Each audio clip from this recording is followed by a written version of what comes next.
देखिए, इस बिल के इंट्रोडक्शन से पहले हमने रूल 72 के तहत स्पीकर को हमने एक नोटिस भिजाया था कि हम इस बिल के इंट्रोडक्शन के खिलाफ हैं, राइट। और हमारा मानना यह है कि ये जो बिल है आर्टिकल 14, 15 और 25 का उसके प्रिंसिपल्स का वायलेशन करता है। ये बिल बेसिक स्ट्रक्चर जो संविधान का उसका वायलेशन करता है और खासतौर से जुडिशियल इंडिपेंडेंस का और सेपरेशन ऑफ पावर्स का ये वायलेशन करता है।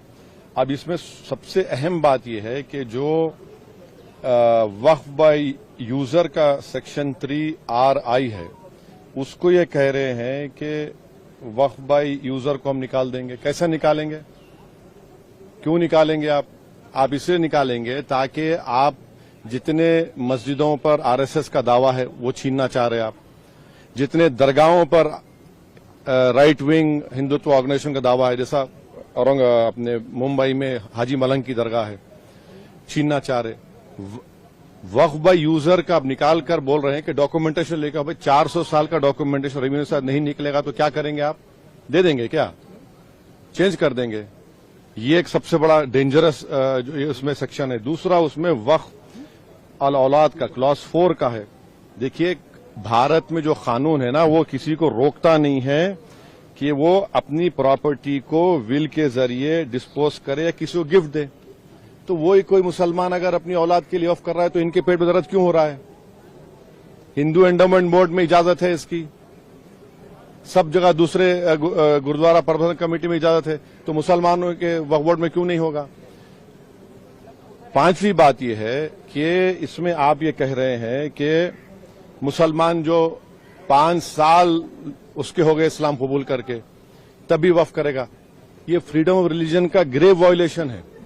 अच्छा, दूसरे रिलीजन को मानने वालों के लिए ऐसा कानून है? नहीं है। और आप कौन होते हैं तय करने वाले मुसलमान हुआ नहीं हुआ? 5 साल उसको रुकना चाहिए तभी जाकर, माने आप वेट करेंगे हैं? और ये और एक उसमें जो बात जो ऑब्जेक्शनेबल है वो ये है कि अगर कोई सेक्शन 61 में आपने डीएम को बहुत पावर्स दे दिए, अब डीएम कोई फैसला करता है वक्फ बोर्ड के खिलाफ, मुझे ट्राइब्यूनल जाना है। अब ट्राइब्यूनल पहले क्या था, एक जज था, डिस्ट्रिक्ट जज सीनियर CJ अपॉइंट, और 2 लोग थे। अब कह रहे हैं कि ट्राइब्यूनल में 2 लोग होंगे, रिटायर्ड डिस्ट्रिक्ट जज और एक ऑफिसर होगा, क्या होगा वो, ज्वाइंट सेक्रेटरी रैंक का। कोई ज्वाइंट सेक्रेटरी रैंक का ऑफिसर बैठकर रिटायर्ड कलेक्टर के खिलाफ ऑर्डर देगा? तो ये खुद अच्छा, और एक बात, कलेक्टर कैसे जज बनेगा? फैसला भी वही करेगा, जज भी वही करेगा। ये प्रिंसिपल नेशनल जस्टिस के खिलाफ है। तो इसमें कई सेक्शंस हैं जो खतरनाक है, कई जो वक्फ बोर्ड के फेवर में नहीं है, वक्फ को खत्म करना चाहते हैं। तो सरकार की दलील ये है कि सब दलील झूठी है। जो कि वक्फ बोर्ड एक वो जो बोल रहे हैं ना, वो गांव डिक्लेयर कौन किया, वो बताएं देश को। वो गांव डिक्लेयर अगर हुआ है तो वक्फ बोर्ड पे नहीं बोलने पे नहीं हुआ है। इसलिए हुआ है कि सर्वे कमिश्नर की रिपोर्ट आई, उसके बाद गजीट इशू हुआ, और गजीट के लिए 1 साल का टाइम मुसलमानों के लिए, नॉन मुस्लिम के लिए कभी भी टाइम है। आप उसको ऑब्जेक्ट करिए ना।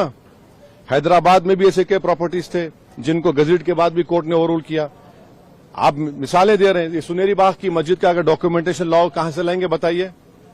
मेरे पास तो मंत्र शंतर नहीं है कि 200 साल पुराने के मरने वालों की रूहों को बुलाकर मंत्री जी के पास ले जाऊं कि देखो ये रूह है और ये कह रही कि वक्फ है। ये क्या बात कर रहे हैं? तो ये लेजिस्लेशन नहीं है वक्फ को बुलडोज करके खत्म करने का, मुसलमान इजाजत लूटने का है।